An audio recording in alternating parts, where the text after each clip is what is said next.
grave and labor-intensive. The overall mood must be serious, emphasizing the intensity of the physical and mental labor carried out in the quiet hours of the night. Meditative or focus-driven. The repetitive action of sorting mail and the rhythmic movement of the train should be treated as a form of deep concentration or meditation. This creates a powerful contrast between the external motion and the internal stillness of focus. Grounded romanticism. Acknowledge the historical significance of the RPO and the profound human connection of written mail, but do not gloss over the harsh, sooty, dangerous, and demanding realities of the job. Dr. Elara Vance races against government agents to stop a deep-core drilling operation that had breached the structure of an ancient subterranean civilization, the Telos, threatening continental collapse. The Telos gives her a fissure key. Elara evades the agents and uses the key to overload the main power grid at the drilling site, halting the catastrophic operation. Immediately, the Telos initiates a geological self-repair, sealing the breach and the entire platform with an unyielding black crystalline dome. Elara saves the world but becomes a fugitive, the sole keeper of the most profound secret on Earth.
Grave and labor-intensive. The overall mood must be serious, emphasizing the intensity of the physical and mental labor carried out in the quiet hours of the night. Meditative, focus-driven. The repetitive action of sorting mail and the rhythmic movement of the train should be treated as a form of deep concentration or meditation. This creates a powerful contrast between the external motion and the internal stillness of focus. Grounded romanticism. Acknowledge the historical significance of the RPO and the profound human connection of written mail, but do not gloss over the harsh, sooty, dangerous, and demanding realities of the job. The IV, the ascent into enclosure. The air in the chasm of Aethel felt heavy with expectation. Elara Vance clasped the fissure key, the obsidian shard, in her hand. It was cold, pulsing faintly, its smooth surface a startling contrast to the warm, rough leather of her glove. "I will go," Elara Vance confirmed, looking past the Telos and through the shimmering gate. "But I need to know one thing. Once the wound is closed, will you remain silent?" The Telos dipped its head, a gesture that conveyed millennia of resignation. "The silence is our oath. The breach was a forced intrusion, not an invitation. When the ephemerals cease their probing of the deep, the Telos will withdraw. We ask only for oblivion." "Then oblivion you shall have," Ilara vowed. She turned and squeezed back through the jagged fissure into the old utility tunnel. The Telos's immense, sorrowful eyes were the last thing she saw before the blue subterranean light was replaced by the harsh, narrow beam of her headlamp. The climb back up was a nightmare of haste and exhaustion. Adrenaline fueled her muscles, but the realization of the stakes, a continental collapse triggered by a greedy drilling operation, made every movement erratic. She scaled the corroded rungs, the mineral scent of the deep earth clinging to her clothes, and the rhythmic thump of the Telos's dying ecosystem urging her upward. When she reached the top, the shaft was no longer a path to freedom. It was a well-lit trap. 4 figures in matte black tactical gear, National Security Directive 7G, agents, stood over the open manhole, their rifles pointed directly at the entrance. The iron grate lay discarded nearby, replaced by a portable tripod-mounted floodlight that blazed down, searing Ilara's eyes. A man stepped forward. He was tall. His face was obscured by the shadow of his helmet and a high-tech communication headset, but his voice was chillingly familiar. The same cold, clipped government tone from her radio. "Dr. Vance, we appreciate you saving us the trouble of extraction. Climb out slowly, hands on your head." Ilara's mind raced. They hadn't seen the Telos. They hadn't even found the cavern's fissure yet. They had simply tracked the signature of her unauthorized radio and locked the door. She emerged from the shaft, blindingly visible in the floodlight, a disheveled, dust-covered scientist holding a worn backpack.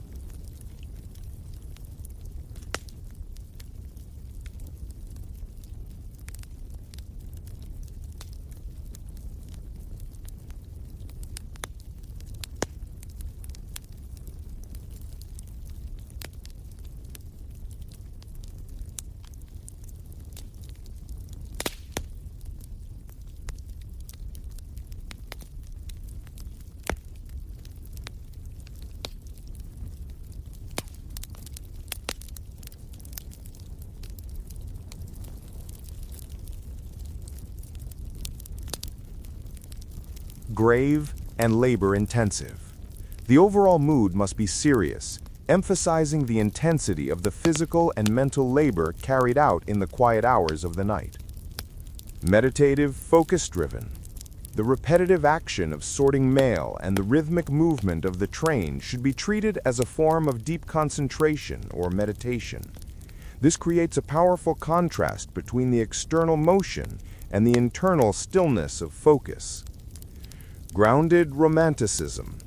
Acknowledge the historical significance of the RPO and the profound human connection of written mail, but do not gloss over the harsh, sooty, dangerous, and demanding realities of the job. She didn't understand the words, yet the emotional impact was devastating. It was the sound of colossal sorrow, of an epic-spanning struggle. Suddenly, the fire escape vibrated violently, not the smooth tremor of a subway train, but a sharp, localized shudder. The lights in the office tower across the street flickered, once, twice, and died, plunging an entire block into darkness.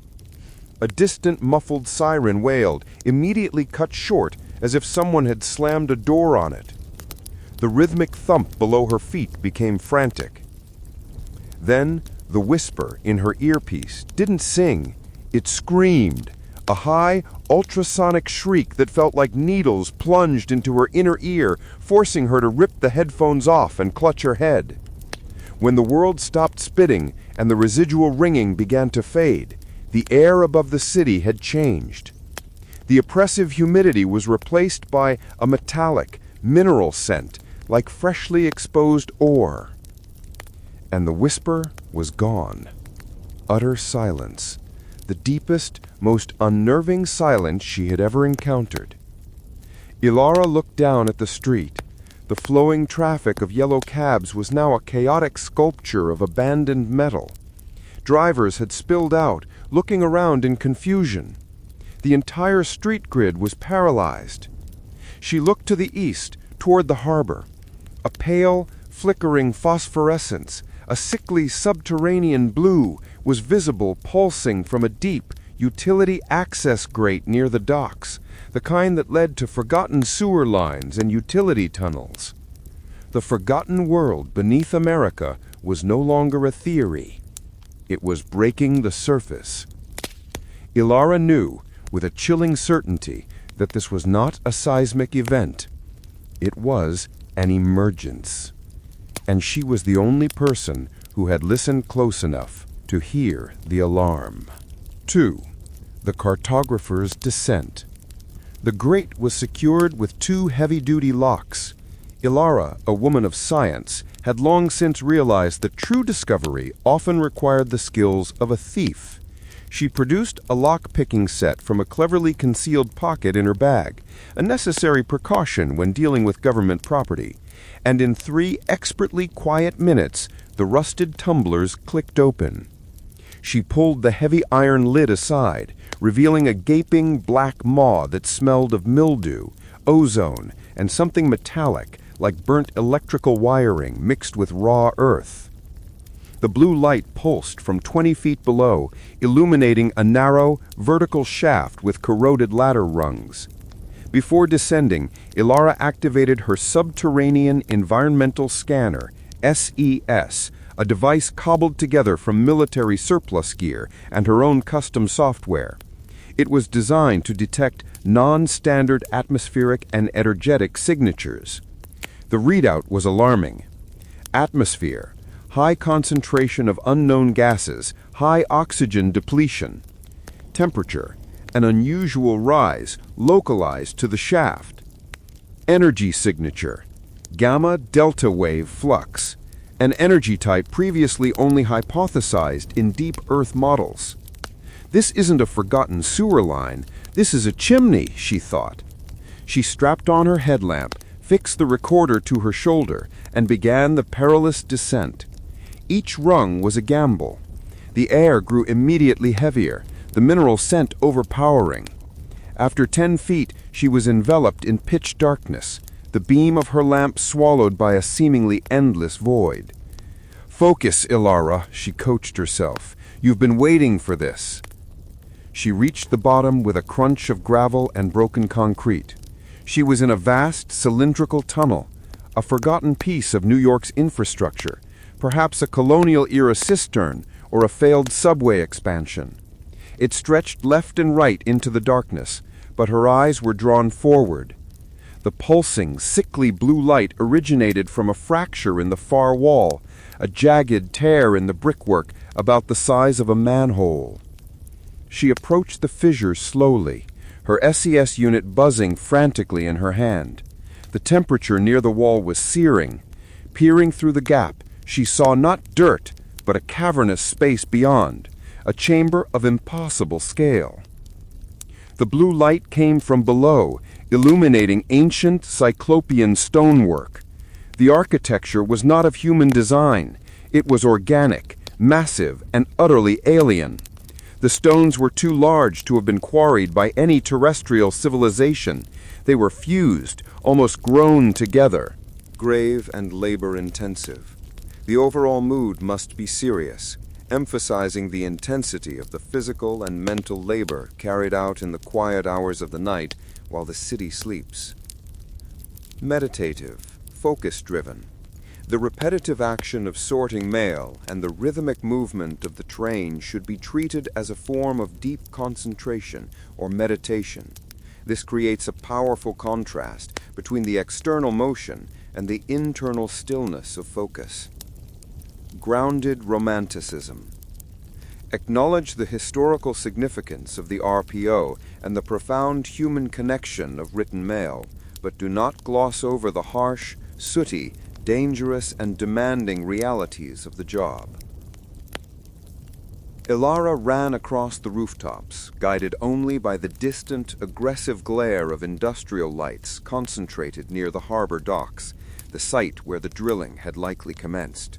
She was racing against a government agency and the immutable laws of planetary tectonics.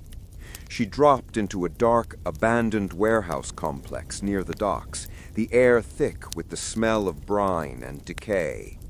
She pulled a tiny secondary piece of equipment from her coat pocket, a high-gain antenna receiver, a smaller, less powerful version of the one she'd abandoned, designed for emergency broadcast. She had to get to the main power grid of the drilling site. That was the only place where she could amplify the fissure key's frequency enough to overload the system, as the telos had instructed. As she sprinted between stacks of rotting crates, she saw it, the drilling platform. It was a monstrosity of steel and reinforced concrete, built directly over a section of the old docks. Dominating the structure was a colossal, hydraulic drilling rig that resembled an enormous, hungry insect. The drill head, a rotating blade of diamond-tipped steel, was currently paused, hovering over a perfectly circular, reinforced shaft that plunged hundreds of meters into the bedrock beneath the harbor. The entire site was humming with power. Massive generators roared, feeding energy into the drill, ready to resume its catastrophic descent. Ilara spotted a low-slung, insulated power shack adjacent to the rig, a nexus of thick, armored electrical conduits. That was her target. Before she could move, a wave of shock and awe hit the warehouse complex. Agents in black gear rappelled down from the roofline, surrounding her in a wide, controlled circle. "It's over, Dr. Vance," the lead agent's voice boomed over the loudspeaker. "Drop the object. You are compromising a critical energy asset." Ilara held the fissure key up, the blue light catching the agent's eyes. "You don't understand. This isn't an asset. It's a thermodynamic lock. You've picked the lock, and now the door is about to blow off its hinges." She made a break for the power shack, using a pallet of heavy canvas bags as temporary cover. Laser targeting dots danced across the bags. Crack! Crack! Rounds slammed into the canvas, sending plumes of dust into the air. Ilara threw herself into the shadow of the power shack. The wall was thick with humming conduits, high-voltage lines feeding the drill. She needed to connect her small antenna to something that would amplify the signal, but how to do it without being vaporized by 10,000 volts? Her eyes fell on a thick, grounded lightning rod running up the side of the shack, connected to a steel spike hammered into the dock pilings. It was the perfect conduit for a massive, uncontrolled frequency broadcast. The telos voice, though not heard, echoed in her mind. Broadcast the frequency into the power grid. She fumbled with her emergency antenna, securing the end of its copper wire to the lightning rod with trembling hands. She opened the small slot on the fissure key, revealing a micro-interface, a device the telos must have designed for this desperate purpose. The lead agent rounded the corner, his rifle leveled. "Final warning, Dr. Vance. Stop now!" Ilara ignored him, jamming the emergency antennas plug into the obsidian shard. Ran across the rooftops, guided only by the distant, aggressive glare of industrial lights concentrated near the harbor docks, the site where the drilling had likely commenced. She was racing against a government agency and the immutable laws of planetary tectonics. She dropped into a dark, abandoned warehouse complex near the docks, the air thick with the smell of brine and decay. She pulled a tiny secondary piece of equipment from her coat pocket, a high-gain antenna receiver, a smaller, less powerful version of the one she'd abandoned, designed for emergency broadcast. She had to get to the main power grid of the drilling site. That was the only place where she could amplify the fissure key's frequency enough to overload the system, as the telos had instructed. As she sprinted between stacks of rotting crates, she saw it, the drilling platform. It was a monstrosity of steel and reinforced concrete, built directly over a section of the old docks. Dominating the structure was a colossal hydraulic drilling rig that resembled an enormous hungry insect. The drill head, a rotating blade of diamond-tipped steel, was currently paused, hovering over a perfectly circular reinforced shaft that plunged hundreds of meters into the bedrock beneath the harbor. The entire site was humming with power. Massive generators roared, feeding energy into the drill, ready to resume its catastrophic descent. Ilara spotted a low-slung insulated power shack adjacent to the rig, a nexus of thick, armored electrical conduits. That was her target. Before she could move, a wave of shock and awe hit the warehouse complex.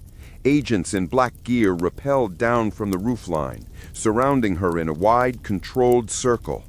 "It's over, Dr. Vance," the lead agent's voice boomed over a loudspeaker. "Drop the object. You are compromising a critical energy asset." Ilara held up the fissure key, the blue light catching the agent's eyes. "You don't understand. This isn't an asset. It's a thermodynamic lock. You've picked the lock, and now the door is about to blow off its hinges." She made a break for the power shack, using a pallet of heavy canvas bags as temporary cover. Laser targeting dots danced across the bags. Crack! Crack! Rounds slammed into the canvas, sending plumes of dust into the air. Ilara threw herself into the shadow of the power shack. The wall was thick with humming conduits, high-voltage lines feeding the drill. She needed to connect her small antenna to something that would amplify the signal. But how to do it without being vaporized by 10,000 volts? Her eyes fell on a thick, grounded lightning rod running up the side of the shack, connected to a steel spike hammered into the dock pilings. It was the perfect conduit for a massive, uncontrolled frequency broadcast. The Telos's voice, though not heard, echoed in her mind. Broadcast the frequency into the power grid. She fumbled with her emergency antenna, securing the end of its copper wire to the lightning rod with trembling hands. She opened the small slot on the fissure key, revealing a micro-interface, a device that Telos must have designed for this desperate purpose.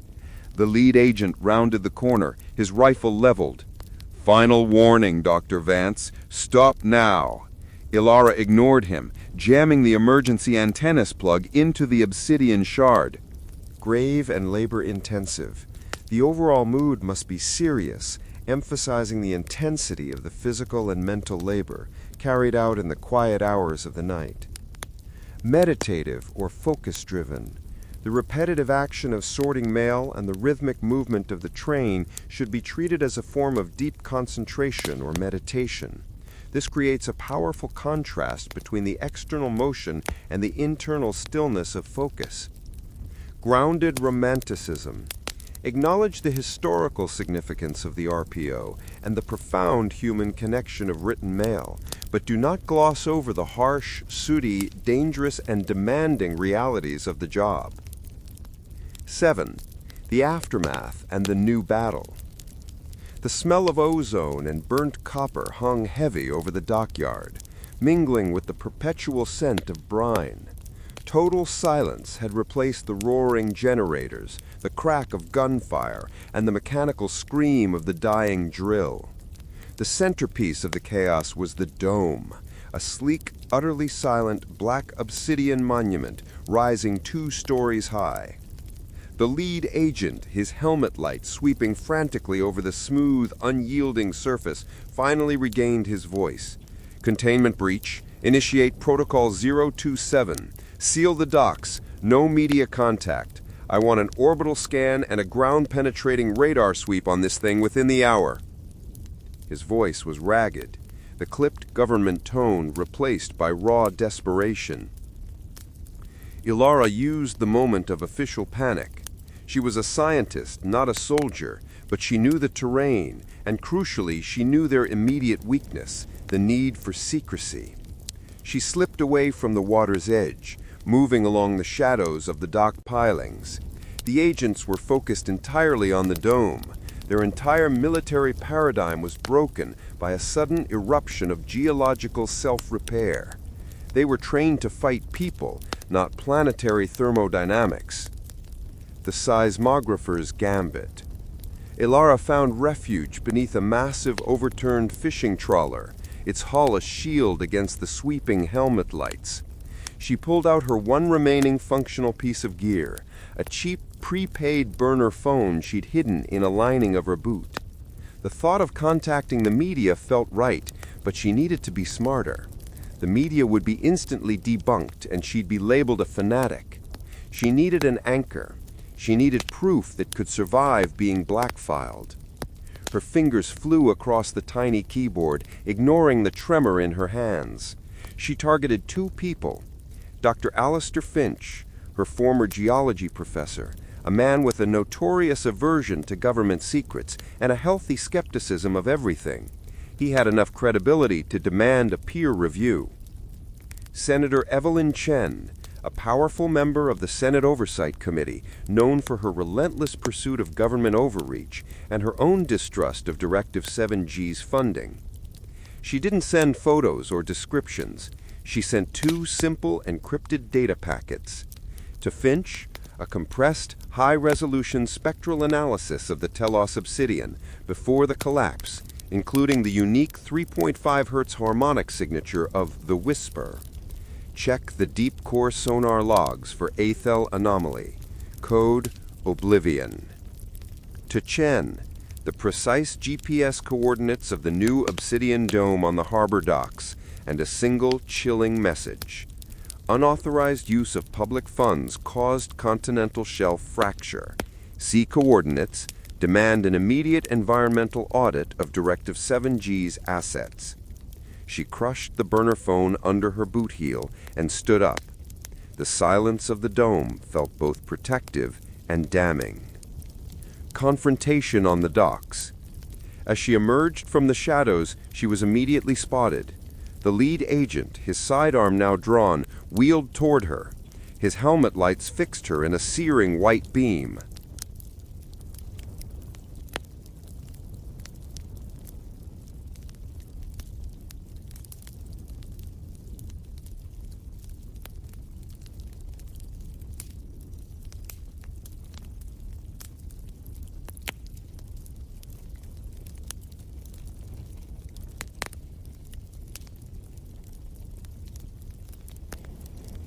Grave and labor-intensive. The overall mood must be serious, emphasizing the intensity of the physical and mental labor carried out in the quiet hours of the night. Meditative or focus-driven.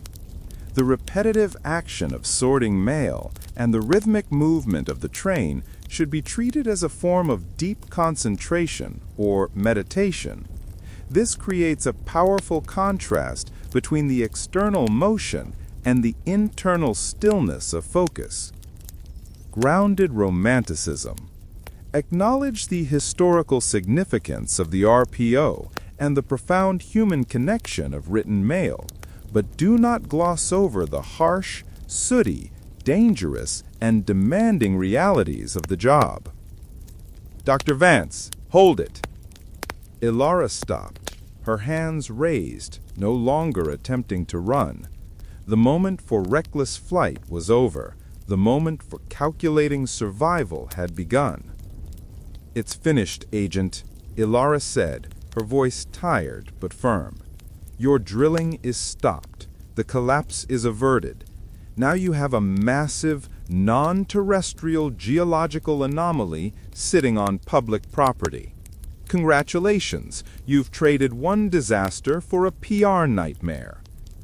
The agent strode forward, his rifle-carrying team closing in behind him. "You committed treason. You destroyed government property. You will be held for interrogation regarding the nature of the asset you compromised." "It was never your asset," Ilara countered, looking directly into the shadow of his helmet. "It was the planet's life support, and you risked the lives of millions for a resource that doesn't exist." She paused, letting the immense, silent black dome dominate the scene behind her. "You don't understand what you're dealing with. You can't analyze that dome. You can't drill into it. It's a permanent seal. The agent lowered his weapon slightly, a flicker of doubt crossing his posture. We will find a way. The Telos asked for oblivion. They earned it, Ilara stated. She pulled the fissure key, the now dull obsidian shard, from her pocket. Take this. It's useless now. It's just a rock. But the data I sent out, that's not just a rock. The agent looked at the shard, then back at his team. The battle was over, but the war for the narrative, for control of the secret, had just started. Put your hands behind your back, Dr. Vance, the agent commanded, his authority finally reasserting itself, but the fear in his eyes remained. He had seen the deep close its door. Ilara complied. She was in custody, but her gambit was in motion.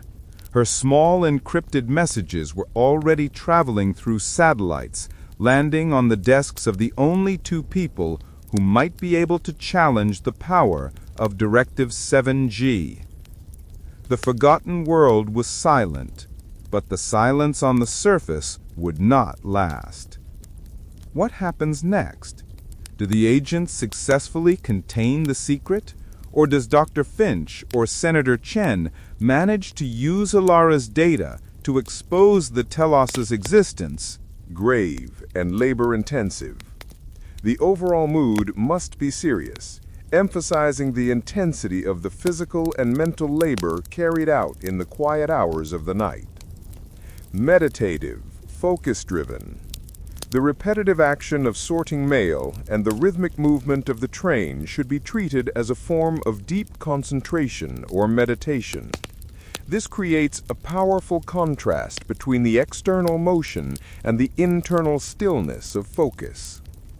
Grounded romanticism.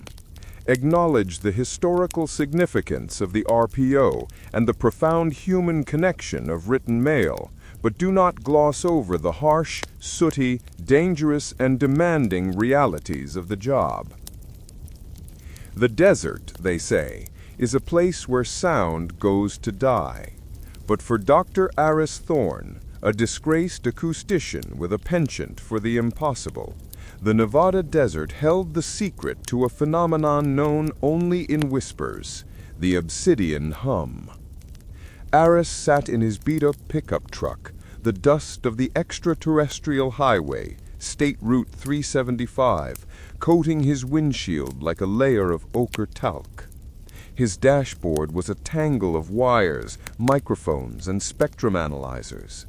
His mission was simple: record the hum, a sound so low frequency, so impossibly resonant that it was rumored to affect perception, to literally vibrate the mind.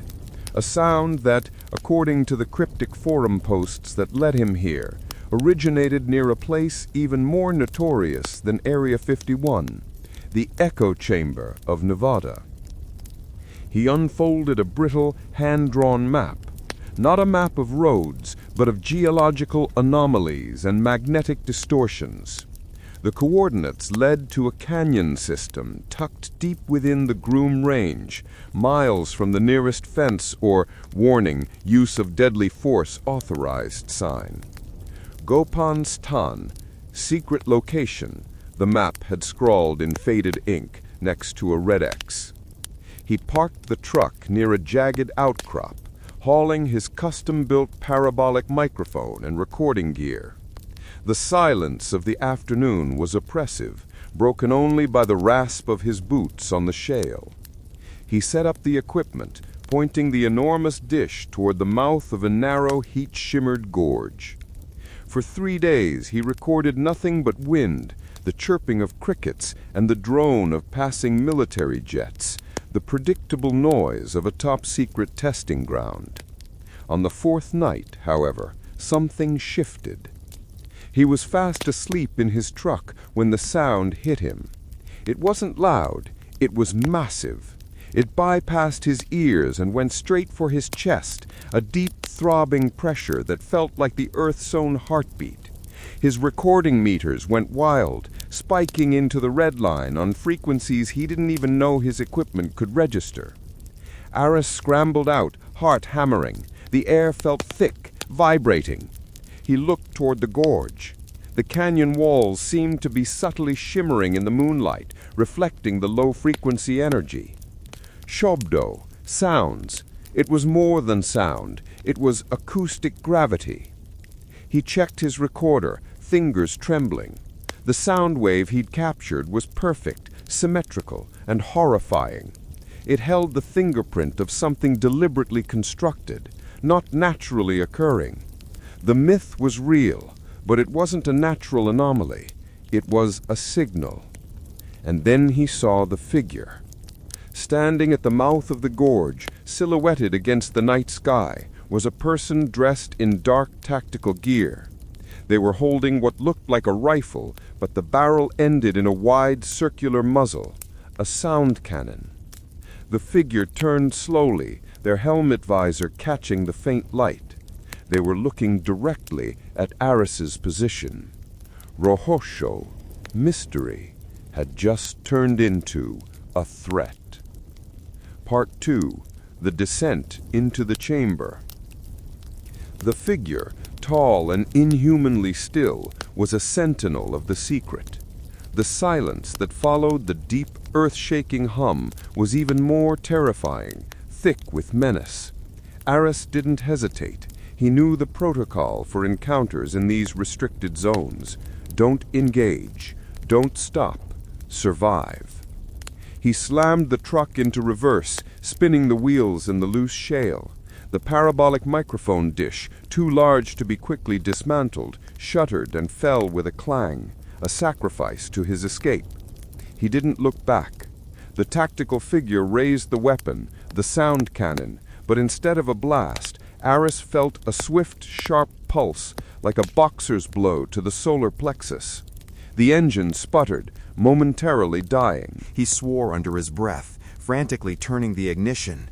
The engine caught, he floored the accelerator, tearing down the rugged track in the opposite direction. He watched the rearview mirror.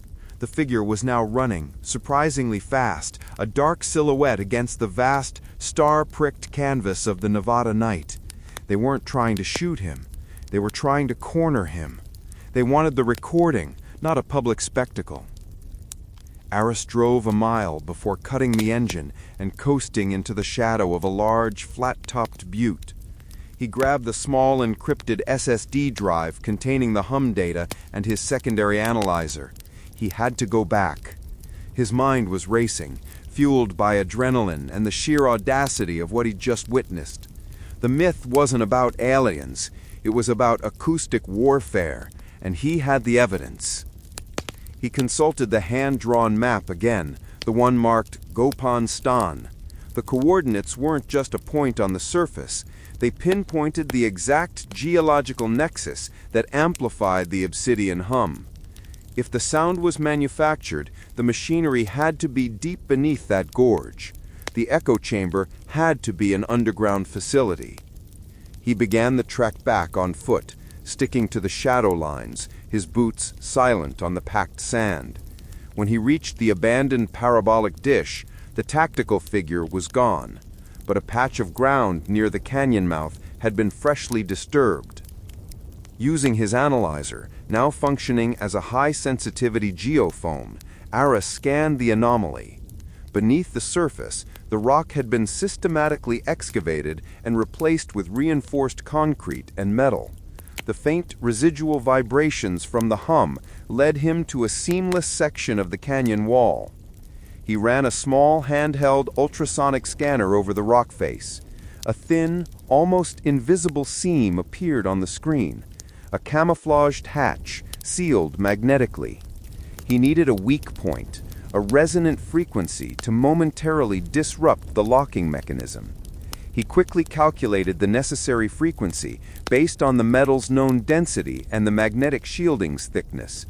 He hooked his portable sound generator to a small directional speaker and aimed it at the seam. He dialed in the frequency, 24,150 hertz, a high-pitched whine that was just on the edge of human hearing. a mosquito's shriek designed to shake steel. For 5 agonizing seconds, the sound generator hummed. Then, with a low hydraulic sigh, a section of the rock face, a massive circular door, began to slide inward, revealing a pitch-black concrete-lined tunnel.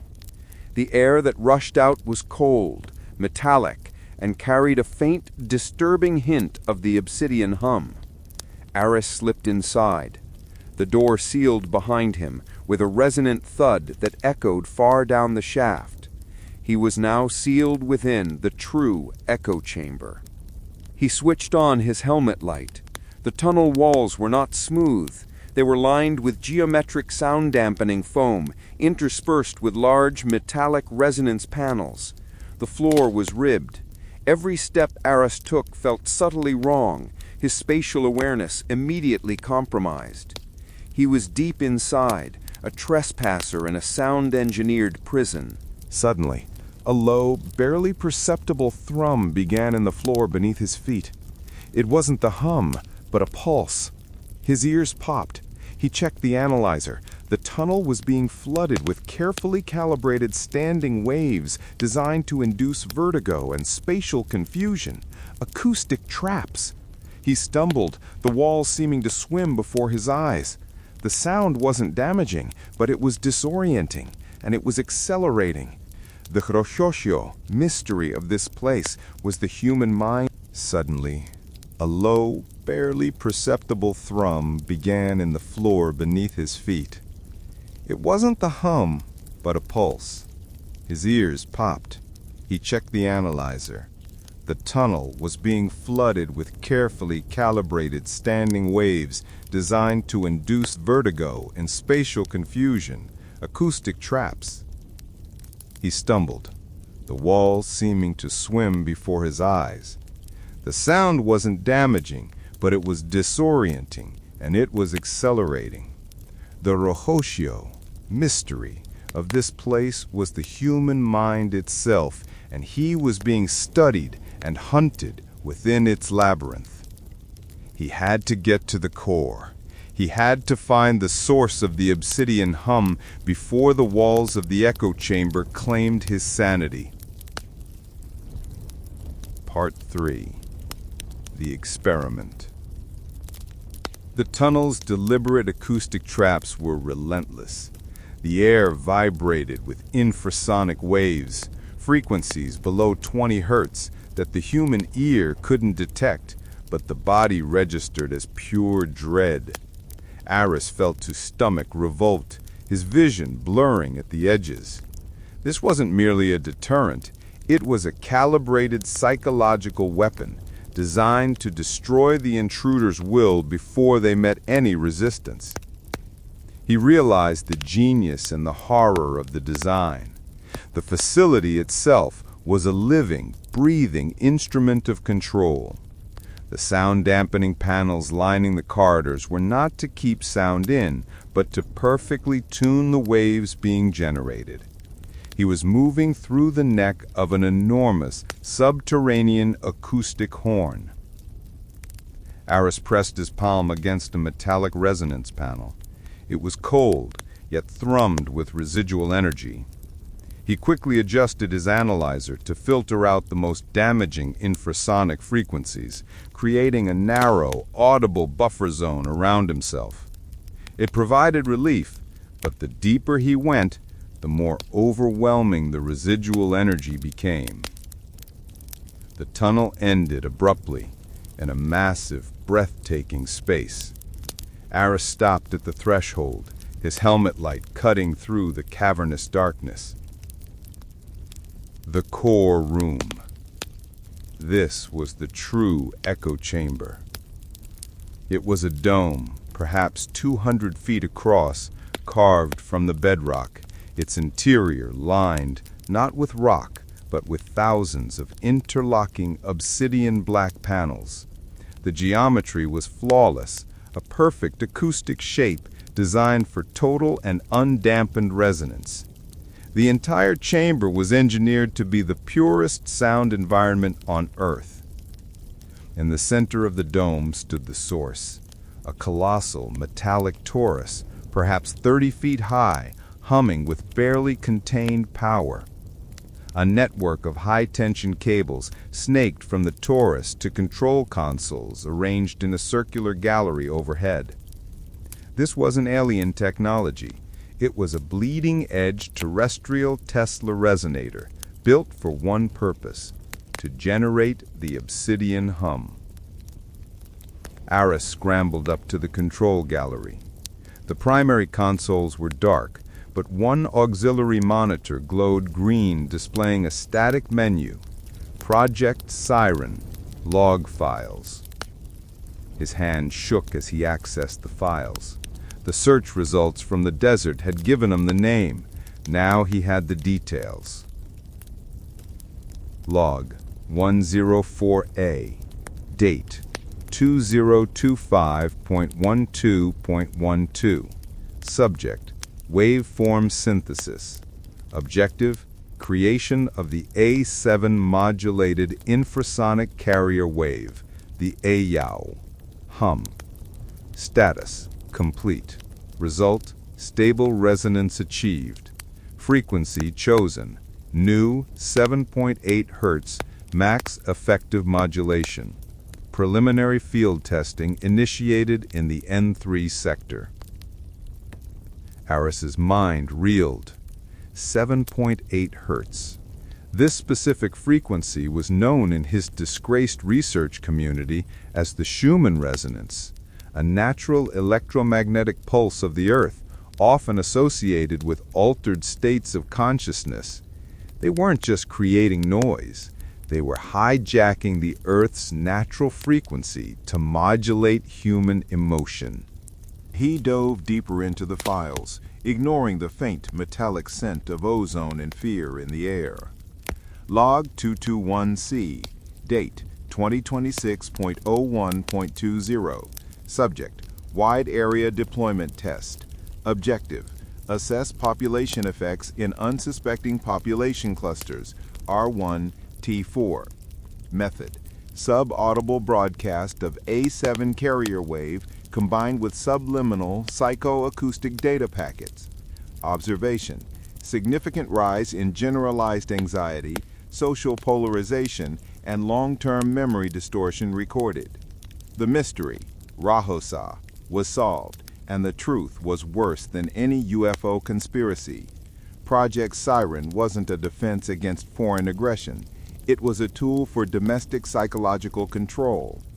The Obsidian Hum was a silent, invisible pulse designed to keep the American populace in a state of controlled anxiety and compliant confusion.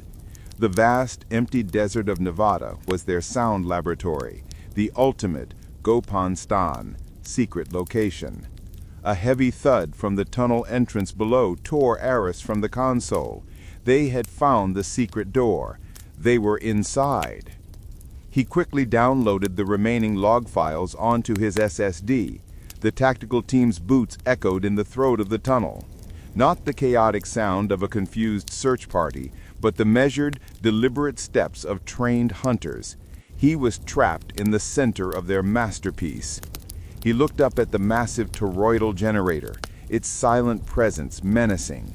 He knew how this machine worked.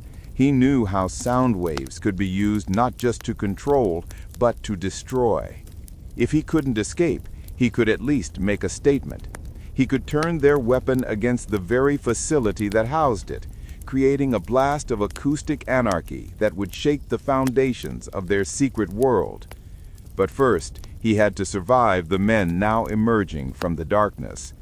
The leader of the unit stepped into the faint, eerie glow of the console monitor, and Aris felt his blood run cold. He didn't need the man's name.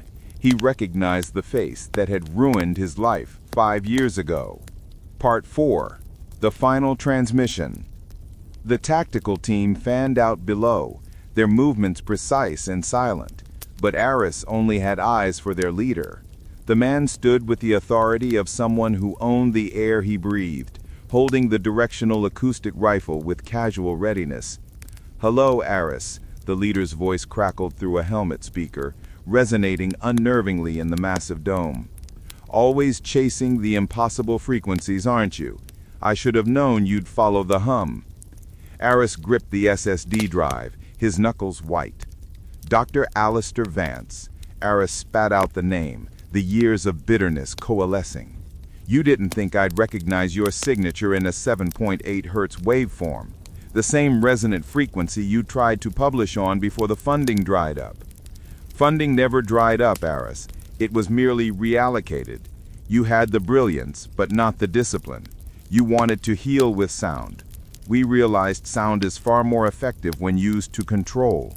Vance was the one who had discredited Aris's research, labeling his findings on infrasound's emotional impact as fringe science, effectively ending his career. Vance had simply taken the blueprint, presented it to the right military contractors, and built the ultimate Gopan Stan, secret location. Project Siren, Aris said, his voice hard.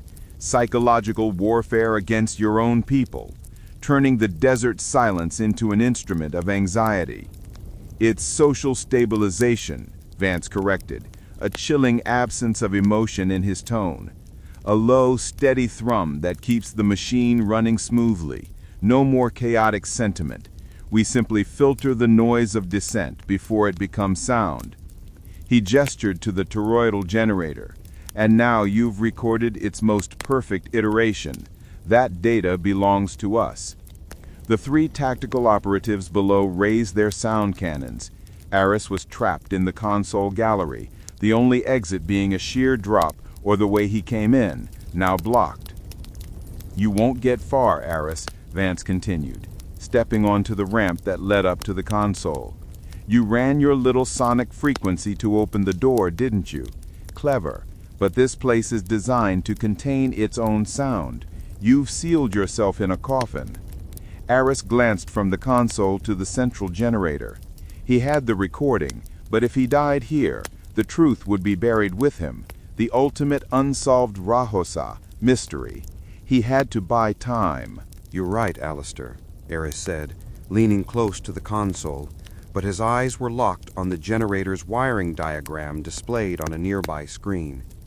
This place is a coffin, and I know the one frequency that can rattle its hinges. He began furiously inputting commands into the main console, overriding the safety protocols. The massive toroidal generator, previously silent, gave a low, metallic groan. Warning lights, red and pulsing, began flashing all over the chamber.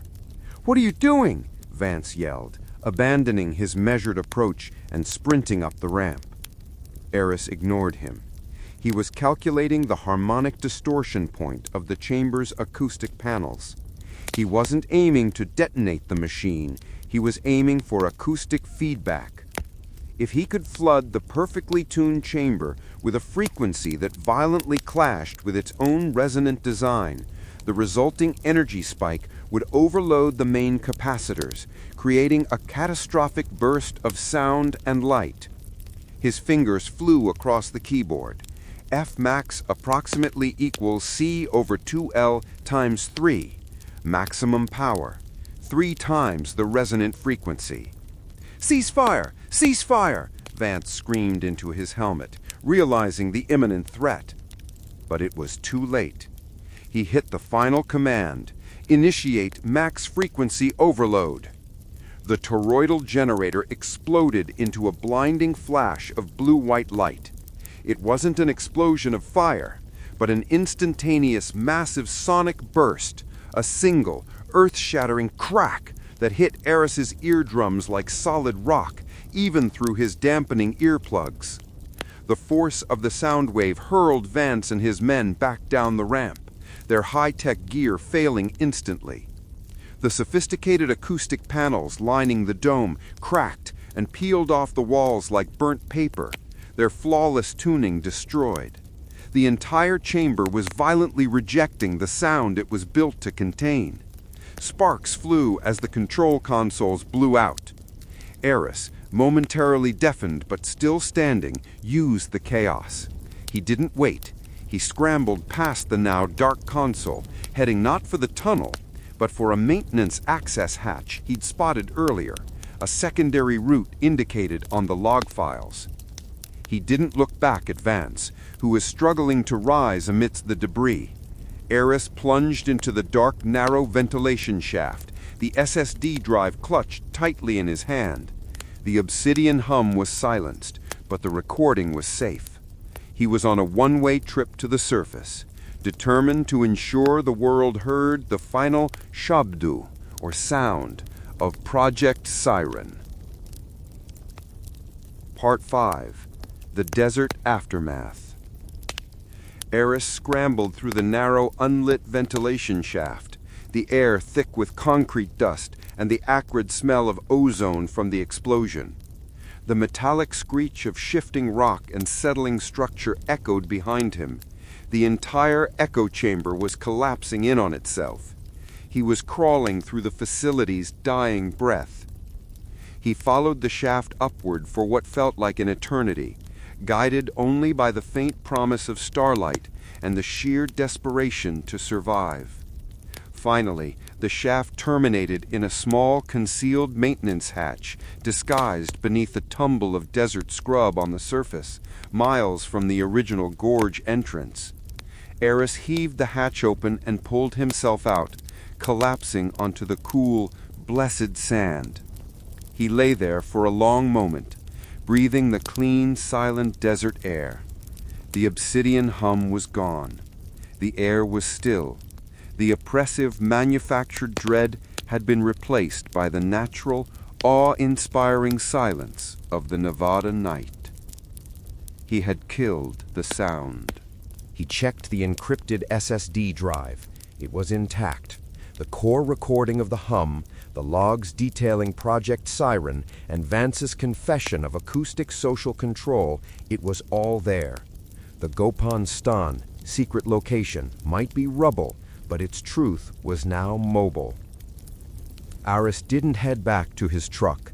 He couldn't risk the military tracking the vehicle. Instead, he started walking across the moonlit expanse, his body aching but his mind razor-sharp. He walked for 2 hours until he reached a desolate spot he had scouted days earlier, a defunct satellite relay dish, abandoned by a forgotten mining operation, but still capable of a powerful uplink. He set up his makeshift transmitter, rigging it to the SSD. The process was slow, painstaking work, requiring every ounce of his technical skill to bypass security firewalls and encryption.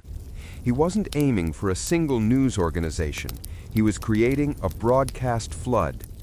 He packaged the data, the sound file, the logs, the geographical coordinates, and a short, anonymous manifesto, and aimed the dish at a cluster of global communication satellites. He initiated the upload. For 90 seconds, the small dish hummed, vibrating with the pulse of truth leaving the Nevada desert.